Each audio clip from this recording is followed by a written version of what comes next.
Et bonjour à tous, on espère que vous allez bien sur le plateau. Je me retrouve encore une fois avec Chloé. Salut Théo, bonjour à tous. J'espère que vous allez bien. C'est notre dernière émission de cette année. Vous inquiétez pas, on reviendra en force l'année prochaine, évidemment, mais il faut qu'on prenne un peu nos vacances aussi, parce qu'on commence à fatiguer. Alors, on a un très beau programme pour vous, et quoi de mieux pour détailler ce programme que notre ami Chloé Flo. Et oui, alors on va commencer tout de suite avec les événements passés, puis les actualités du campus. Comme d'habitude, il y aura aussi le moment reportage, puis l'interview avec Julien, et on terminera par les prochains événements. Et on commence donc tout de suite avec les événements passés. C'est exactement ça. Pour parler du premier événement, c'est un premier événement qui a été pas mal documenté. Vous pouvez retrouver sur LinkedIn et tout. On a eu pas mal de photos de la part d'Innov. C'est tout simplement les robots Olympiades. Donc c'était la semaine dernière, c'était au sein d'Innov. C'était la plus grande compétition de robots organisée en Gironde par Anthony Horquin, le DIRLab, donc le directeur du White Day. Et durant une journée, il y a eu des épreuves diverses où les robots se sont mis les uns et les autres en compétition. C'est le robot de Siev qui est arrivé premier. Bravo à toute l'équipe. Et une petite précision, les robots ont été entièrement créés par les membres du labo. Donc c'est vraiment un projet sur un an qui leur a pris quand même pas mal de temps. Et on va maintenant parler du gros événement aussi qui a un peu fait plaisir à tous les étudiants d'Innov. C'est le retour des galas. Ça faisait 2 ans, je crois, qu'on n'en avait pas eu parce qu'il y a eu le Covid, notre très cher ami. Et dans cet événement, évidemment, on a tous dansé, on a tous bien aimé, on a tous fait la fête, logique. Mais il y avait surtout les élections. Donc, dans la catégorie Miss Innov, il y a eu Amélie Sabouré. Dans la catégorie Mister Innov, c'est notre ami Youssef qui a gagné. Dans le couple de l'année, c'est Colline et Alexandre qui doivent être ensemble. Je ne sais pas pourquoi ils ne sont pas encore ensemble alors qu'ils sont trop mignons. Et au niveau de la catégorie Le Vendeur de tapis, donc j'étais en concurrence avec Olivier. Et malheureusement, j'ai perdu contre Olivier. Olivier a été meilleur que moi, alors que j'ai toujours mes cheveux, je n'ai pas compris pourquoi. Au niveau du champion du billard, c'est Lucas Richard. Au niveau du débauché, ça a été Lilian Dupouts. Au niveau de l'excuse d'or, c'est Justine Alvaro. Et encore une fois, Colline Sobesti qui a gagné avec Innov Forever. Bravo à tous et on espère revoir des galas très vite. Le troisième événement, c'est la soirée des Master 2 à bord du River Cruise. Et oui, c'est déjà la fin des cours pour nos étudiants en Master 2. Pour fêter la fin de leur parcours au sein d'Innov, les étudiants ainsi que l'équipe ont embarqué à bord de ce bateau pour une croisière sur la Garonne. Et on passe aux événements du coup de Waves Games. Donc c'était une grosse compétition qui a été organisée il y a la semaine dernière, pardon, excusez-moi. C'était la quatrième édition. Il y avait plus de 60 équipes qui étaient au démarrage de cette compétition de cybersécurité. Et parmi ces 60 équipes, il y avait deux équipes de Borno Innov Campus qui étaient les Pirates et 200 Alcumulus. Il y avait 15 équipes qui étaient présentes à la défense pour l'ultime épreuve, dont évidemment nos étudiants qui n'ont pas eu trop de mal à se qualifier parce qu'ils sont excellents tout simplement. Et après 2h30 d'épreuve, les deux équipes ont dû présenter leur travail face à un jury de professionnels. Wavestone les avait conviés sur une péniche au pied de la Tour Eiffel pour la remise des prix. Et félicitations à Lucas, Romain, Jonathan, Gabriel et Léa de 200 Accumulus qui repartent avec la médaille de bronze pour leur première participation.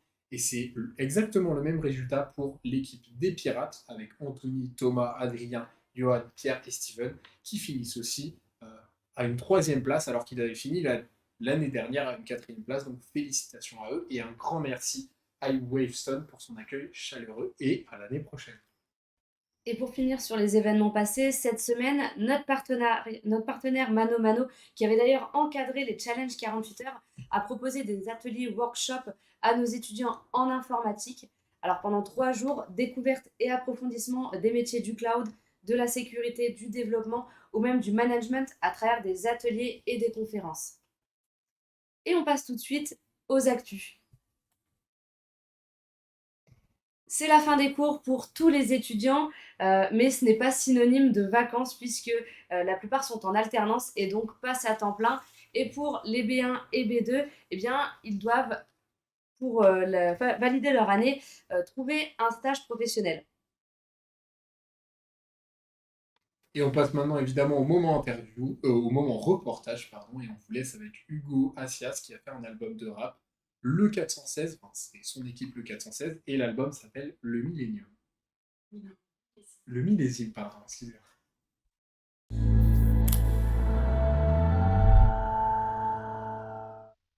Je fais tout pour l'équipe, 407, je m'équipe du pétou. Tu montes dans la clique, pour eux, je suis prêt à... Moi c'est Hugo, je suis en master à Innov, en master de directeur artistique. Vous êtes ici chez moi au 416 à Bordeaux pour que je vous présente un projet extrascolaire. C'est mon groupe de rap. D'ailleurs il y a mes gars qui sont pas très loin, ils sont jamais très loin d'ailleurs. Alors les membres de mon équipage, on est un peu une team depuis super longtemps en fait. La petite anecdote c'est qu'on est ensemble à l'école depuis qu'on est tout petit.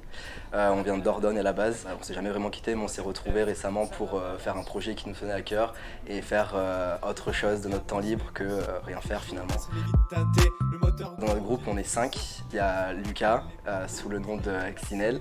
Il y a Rodolphe, c'est ROSH, c'est Roche. Il y a TLN qui est d'ailleurs à Innov. Ensuite il y a Emric Rico qui est d'ailleurs mon cousin. Et donc il y a moi, c'est ex-Yougoslavie Hugo que vous pouvez trouver sur Insta, sur tous les réseaux sociaux.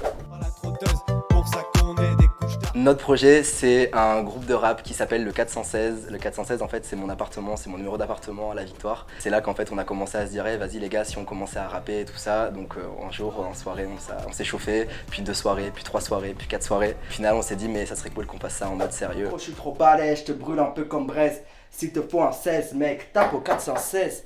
Et ça a plutôt bien pris, plus que ce qu'on pensait, donc c'est super cool. On est beaucoup bercé par le rap, que ce soit français ou US. Je sais qu'on a tous une inspiration en commun, c'est Alpha One. Je pense qu'on a beaucoup d'inspirations qui viennent de lui, c'est-à-dire faire des lyriques qui sont vraiment pensés, réfléchis, mais on s'est vachement éclaté aussi à essayer de faire les mecs un peu brillants, un peu bling bling quoi. Tourner en rond, c'est chez moi, oui c'est sur Zach, ambiance fermière, démoniaque autour de moi, vache au gros piac, pas découpé à la... Ça vous intéresse peut-être mon album pour trouver sur les plateformes, c'est Millésime. On aime bien tout ce qui tourne autour du vin et ça a quelque chose d'assez spécial, Millésime, ça représente un peu la grandeur. Pour créer un album en général, je sais pas, je pense qu'il y a 1 milliard de façons différentes de créer un album. Nous, on a une autre façon à nous, c'est-à-dire que comme je l'ai dit tout à l'heure, on a commencé par rapper en soirée, donc c'est ensuite tout naturellement que c'est devenu de plus en plus sérieux et nous les steps ça a été, un jour on s'est motivé, on s'est dit bah vas-y les gars venez si on achète du matos ça peut être cool et ça sera peut-être un peu plus pro. Ensuite on s'est vraiment débrouillé pour toutes les étapes jusqu'à la mise en place sur les plateformes Spotify, Deezer. On va plutôt se retrouver en fin de journée parce qu'on travaille tous et après on va boire une bière, on va discuter. Il y en a un qui va être en train de jouer à la play, l'autre qui va être en train d'enregistrer.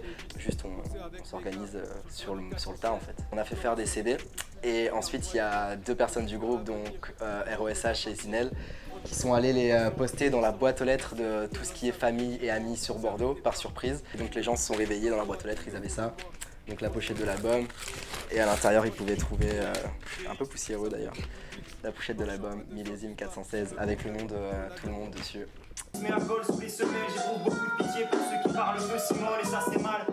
Comment on décrirait notre album? Je dirais qu'en fait c'est vraiment l'identité de chacun qui ressort en fait dans l'album, c'est-à-dire mettre de la couleur sur la forme qu'on avait tous en commun. Jamais voir de sang. Je trouve qu'en fait ça nous a apporté d'autres centres d'intérêt en commun, même si on en avait déjà beaucoup. Ça nous a permis en fait de, j'insiste dessus, mais de se voir pour vraiment cette chose en particulier, c'est-à-dire l'album, la musique. Et on en parle tous avec passion, tu peux parler avec n'importe quelle personne du groupe, il va t'en parler avec passion. On est vraiment fiers en fait de ce qu'on a fait. On a fait en fait des bouteilles de vin qu'on a fait gagner sur Instagram. Donc le concours a grave bien marché, ça c'est ça qui était cool. Et pour la petite anecdote en fait, c'est que quelques jours avant, je m'étais dit bon ça je vais la garder pendant 10 ans, etc. La bouteille je vais jamais y toucher, je vais grave la conserver. Et en fait le soir même où je l'ai récupérée, je l'ai bu en fait chez moi.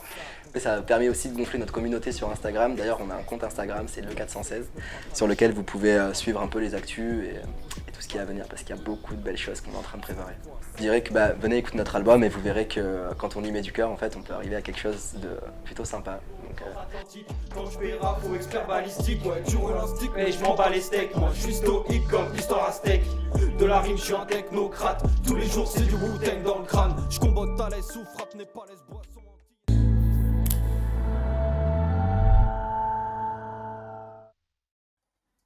Et on passe maintenant au moment que vous attendez tous, c'est le moment interview avec Julien Caral. Enchanté.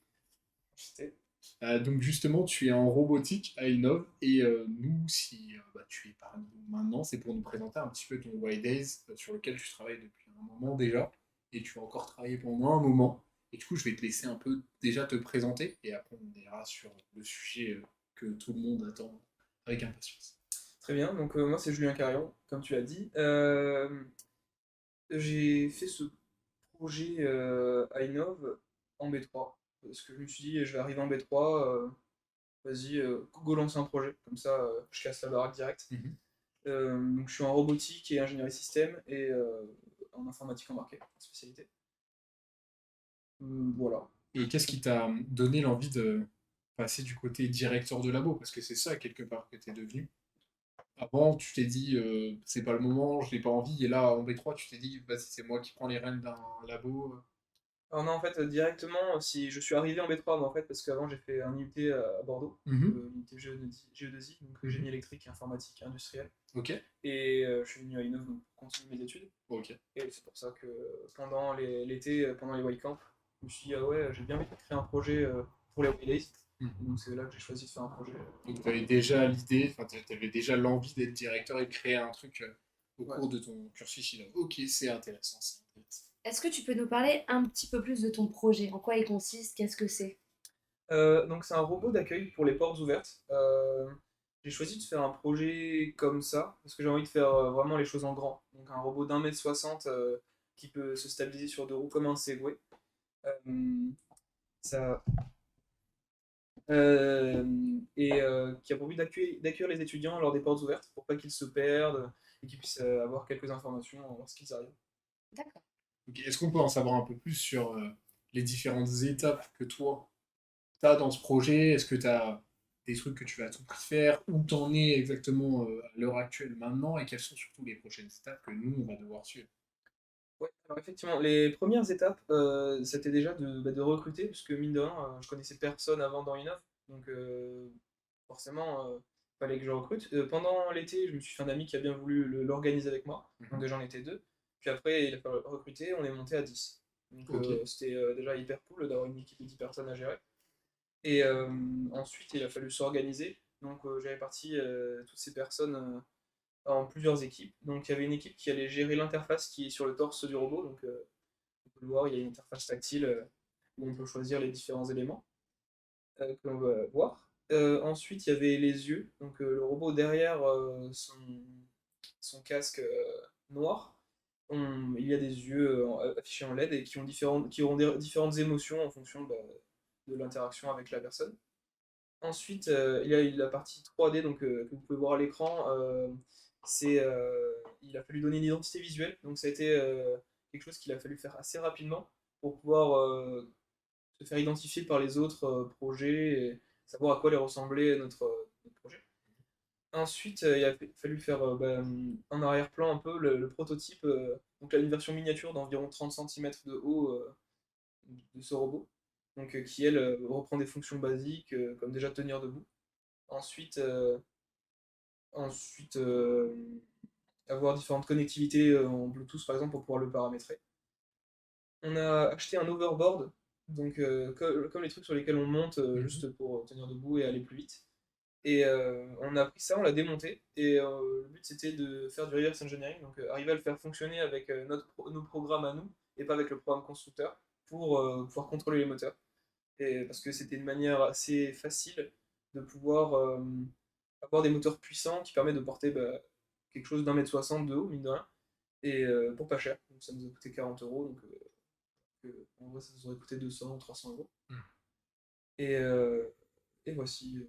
Et les prochaines étapes, genre, Ouais, excuse-moi. les prochaines étapes, du coup, le prototype est terminé, donc il tient debout, ce qui est cool. Mais maintenant, on veut aller déjà un peu plus loin et intégrer cette interface déjà au prototype pour Mhm. avoir au moins un petit projet bien terminé. Euh, et ensuite, ça va être arriver à faire de la détection d'obstacles et détection de personnes pour pouvoir interagir avec son environnement. Et ensuite, créer la structure, faire construire la structure d'1,60 m parce qu'elle n'est pas encore créée. Donc on n'a pas encore décidé si c'était de l'injection avec des moules et tout ça, mais ça risque de coûter cher et plutôt on se tournerait peut-être de l'impression 3D. Ok, ok, Prototype. ok. Et au-delà du projet que tu nous parles et tout, c'est super intéressant. Qu'est-ce que toi, dans le fond, cette expérience t'a apporté? C'est pas fini, on le sait bien, il y a d'autres étapes, etc. Mais qu'est-ce que toi, du côté humain, ça t'a apporté? Je sais pas, la gestion d'une équipe, par exemple, parce que se retrouver avec 10 personnes, c'est quand même compliqué. Ou même, je sais pas, le fait de gérer cette équipe et surtout de les faire communiquer entre eux. Comment toi, humainement, tu trouves que ça t'a apporté cette expérience? Alors, effectivement, déjà, comme tu l'as dit, ça m'a beaucoup apporté, parce que j'avais jamais eu 10 personnes à gérer. J'avais fait des petits projets par-ci par-là, mais rien de tel. Et ça m'a appris à savoir se répartir, à savoir allouer du temps à des personnes, parce que avoir 10 personnes qui viennent te voir en même temps, c'est assez compliqué, déjà. Et savoir distribuer les tâches et bien les répartir pour pas qu'il y ait des personnes qui se retrouvent sans rien à faire. Ça m'a vraiment appris du côté management et aussi, après, ça m'a appris un peu de la patience, parce qu'il y a certaines choses qui se passaient pas forcément comme s'y attendait. Donc tout ça, ça a vraiment été bénéfique pour moi. Ok, donc une bonne expérience. Et Très bonne de expérience. toute manière, ça continuera, j'espère, comme ça. Effectivement, j'espère que ça continuera comme ça pour le prochain. Ok. Est-ce que tu as d'autres questions? C'est tout bon pour moi. Bon, bah, c'est nickel. Merci à toi. Merci. Et merci à vous de m'avoir Et accueilli. puis merci de nous avoir éclairé sur ça. On espère voir très prochainement ce petit robot lors de nos prochaines journées portes ouvertes pour pouvoir appuyer sur tous les boutons et voir comment il réagit. Non, merci à toi. Et on passe maintenant aux événements à venir. Donc le premier événement dont on voulait parler, j'ai été un peu plus rapide que prévu, désolé, c'est le partenariat Bordeaux Geek Festival. Donc c'est celui qui se passe cette année. Le thème de cette année, c'est justement la culture geek au féminin. Le projet, comme d'habitude, c'est une petite équipe d'étudiants en audiovisuel qui va s'occuper de réaliser toutes les interviews du festival. Ils vont aller rencontrer toutes les personnalités publiques qui viendront au festival et leur but, c'est de prendre aussi des images de ce qui se passe au festival afin de nous rendre le travail qu'ils ont fait et que nous, on ait une vision globale de ce qui s'est passé lors de cet événement. Et voilà, c'est c'est notre dernière émission de cette année. Merci Chloé de m'avoir soutenu tout le long de cette émission, même si tu sais que c'était complexe. Oui, c'est vrai. Merci à toi. Merci. Merci à Julien d'avoir été là. Ça fait un plaisir que tu nous partages un petit peu ton projet. Et merci surtout à Colline qui est derrière la caméra, donc on ne voit pas souvent. C'est celle qui a gagné 2 awards Innov.